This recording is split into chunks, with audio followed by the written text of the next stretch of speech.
Mr. Jonathan Gannon, this video goes out to you. Howie Roseman gave you all the ingredients you need to bring home a good meal. That good meal should be winning the NFC East and also making a playoff run, man. So you got the ingredients. What you cooking up? What you cooking up? What you bringing to the table? What are you putting on the plate after you got everything? We gonna talk, y'all. Yo, that. A-G-L-E-S. Eagles! Eagles! Say fly, Eagles, fly. Fly, Eagles, fly. Fly, Eagles, fly.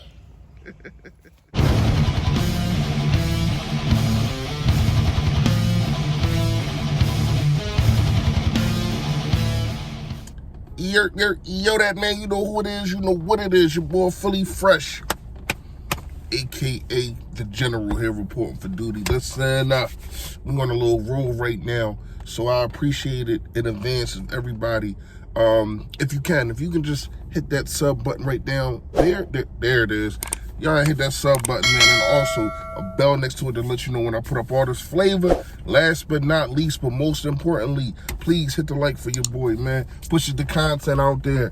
All right, fresh fact of the day. Fresh fact of the day is a person that doesn't admit they wrong is a dangerous person. A person that can never admit that they are wrong is a dangerous person. It can be dangerous to you. It can be dangerous to themselves because they're going down with the ship. They're going down with the ship, and either it's pride or they just really don't think that they're wrong. If you're in a situation to where as though you have or better be around one of these people, I'm not saying don't be around them, but understand what you're getting. Understand if they tell you something and you accept the feedback, like, all right, yeah, cool. And then something happens probably a day or two later, and you're like, hey, yo, you know, you gave me that conversation. I'm trying to have that conversation with you about what you did, and they ain't trying to hit. Don't have that conversation with them. Some people you just gotta let that boat, you gotta let that boat sink sometimes. Because you tell them it's a hole in their boat, they ain't gonna tell you it's not. They gonna tell you seeing things. So that's fresh fact of the day. Whoever that you are around that can't admit that they were wrong, you in trouble. All right, let's get to the video. This is a fun video for me because a lot of people can make excuses last year, right? On paper, I don't think that you can. And I do know that we would like to have another safety. I get it. I understand that's cool. But I do think Mike Epps can get the job done. I also think that I keep calling him Mike Epps. Y'all know what I'm talking about. I think Epps can get the job done. And you can sprinkle in a Harris, and hopefully Kayvon Wallace is there to be your third guy, or hopefully to be your second guy because he's the younger. But when you look at what Howie has done, let's just go through the whole situation of what he has done since the season ended. Let's talk about it. All right. So, the first move he made when the season ended,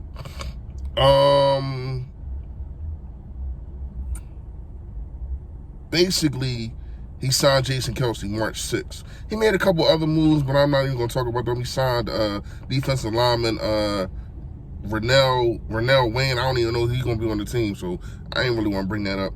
But March 6th, he signed Jason Kelce. March 9th, he signed Hassan Reddick, 3-year deal.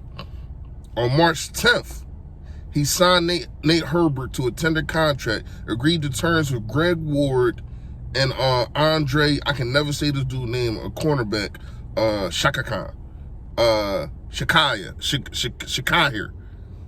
Y'all know what I'm talking about. I can't say the dude's name. But anyway, so on March 12th, release Fletcher Cox And signed Hassan Reddick. I don't know why they got Hassan Reddick on here twice. I don't know. Anyway, so on March 12th, he released Fletcher Cox. March 14th, got Fletcher Cox back on a 1-year contract, probably 2. Re-signed Derek Barnett. I know how everybody feels about that. But on the same day, he did re-sign Anthony Harris, and he signed Zach Pascal. Zach Pascal is going to be an underrated signing. I think that this was a very, very good signing. You needed a veteran, a wide receiver in there. Even though A.J. Brown, we know what he is, right? We know, but he only been in the league 3 years. When you think about it, he only 24. So having Zach Pascal, veteran presence, I think is one of the signings that's going to go unnoticed until we start looking at those inside in the NFL inside and how into it Zach Pascal is at getting these young guys ready, man. All right. So then on March 21st, two days later, he signs Kaiser White, 1-year deal. April 20th, announced Nate Herbert has a signed contract to tender. All right, sign Nate Herbert, then waive Nate Herbert. Then April 20th, after the draft, we all know what happened in the draft. Signed Jordan Davis, obviously. May 1st, he signs Josh Blackman, Mario Goodrich, who I still think is going to be a starter for the Philadelphia Eagles in the foreseeable future. I watched this kid tape. This kid is a champion, and we already know we got James Bradbury. I get it. I understand it. I'm talking about for the foreseeable future. I'm talking about, and it's good that he get to basically stand behind Pauls, but you get what I'm saying. He get to be behind Bradbury to learn on the NFL level. Bradbury and Slay. This kid is, I'm trying to tell y'all, this kid is it. All right. He also signed Kenny Brooks. I need to see more of this kid. I haven't really heard anything about him. The running back, I can't remember where he was from. I mean, he signed a lot of dudes. Carson Strong, that was a good signing from what I see, from what I've been hearing. Then he claimed Josh, I forgot how to say his name, Hambin. I'm bad at names, I know that. And the icing on the cake, the cherry on the top, man, the Miracle Whip. The Miracle Whip on the top, James Bradbury.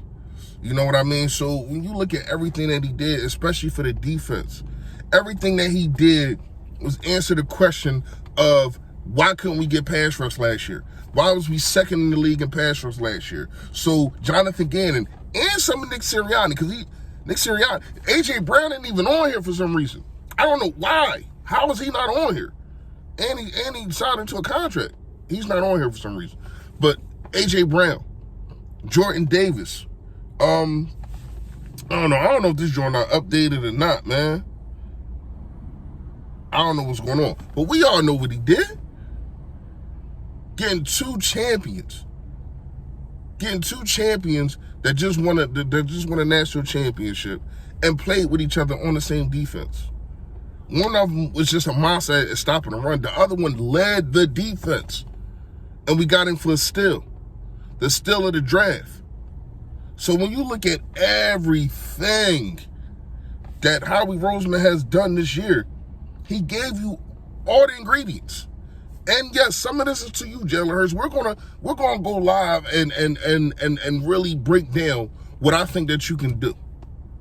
And trust me, it's the league. I'm gonna say this one right now. The NFC East needs to be scared. They need to be scared because if you go to the playoffs, if you get a third playoff spot, whatever, had a winning record. That's all I know. You have a winning record, not really having a wide receiver core, not really knowing that you can run the ball, Nick Sirianni, until the middle of the season, I want to say. You gave games away, Nick Sirianni, Jonathan Gannon, gave games away. When you talk about the Chargers game, should have won that game. couldn't stop them, was going back and forth with them all year, but all game. But when the rubber had to meet the road, they couldn't get a stop, and they was on the field for 7 minutes, and game over. Game over. Oakland, go to overtime with them, couldn't stop them, lose that game. These are coaches. And everybody's going to look at Jalen Hurts. Jalen Hurts had some bad games, but those two wasn't in. I thought he was balling in both of those games. Yes, he had some bad games. That Dallas game, oh my goodness. That Bucks game, both of them really, oh my goodness, yes. But it's growing pains. And yes, I gave slack last year to Jalen Hurts. I gave slack last year to Jonathan Gannon. I gave slack last year to Nick Sirianni, even though I thought some of the things that they was doing were just high school kids. A high school coach can fix these things, like just running the ball. Go look at my videos from last year. How many times I just came on the screen and said, just run the ball. Just run the ball. Now, this running back situation, I'm not really feeling it.